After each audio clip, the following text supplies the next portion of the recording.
Mga bagay na ayaw ng fans, pag ikaw gumawa, malimit na papalampas. Ayaw nyo ng line Mac? Madami siya nun, di nyo lang pansin yun madalas. Delivery, anak ng napush mo pa yon. Alam mo kung gaano kakalakas? Combination na yun ng line Mac at tunog motos, hindi ka pa din nabash. Putang inang pogi mo. Ikaw na lang yung nagwa-wordplay ng sick at galing na nasasabihan pa ding technicals yung asset. In fairness, konti pa lang kayong nakaisip nun, mga wala pa kayong 100. Tas lagi kang may tigas ng mukha, nasabihan kalaban, walang pinepresent na bago. Kung mag-wordplay ka ng sasabunin ko to ng bars, kala ko nasa 2012 pa ako.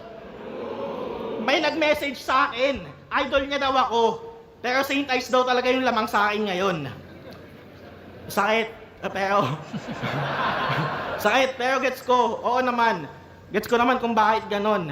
Ang mahalaga, nag-enjoy naman lahat sa last battle niya, di ba? Ayos na yun. Sapat na sa akin, basta masaya lang kayong lahat, kahit di na ako yung rason.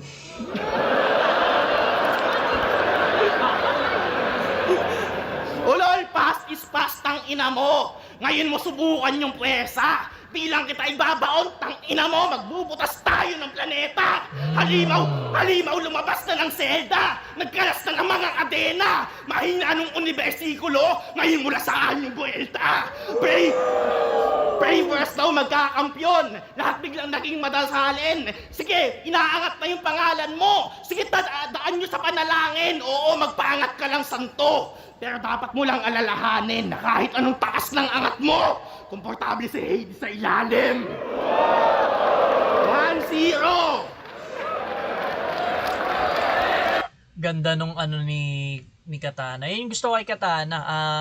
Yung ganong style niya na magpapatawa-patawa siya, tapos sa dulo, lagi niyang pa-ender is yung sunod-sunod na mabibigat na punchline, tapos yung momentum niya pa, pataas ng pataas, palakas ng palakas, no?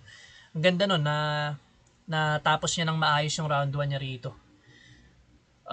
Komportable si Hades sa ilalim. Si Hades, yung god of underworld, kapatid siya ni Zeus, ni Poseidon.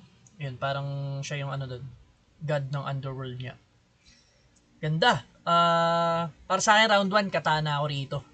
Mas umano lang yung mga punchlines niya, mas naging matimbang compared kay Saint Ice dun sa round 1 ni Saint Ice.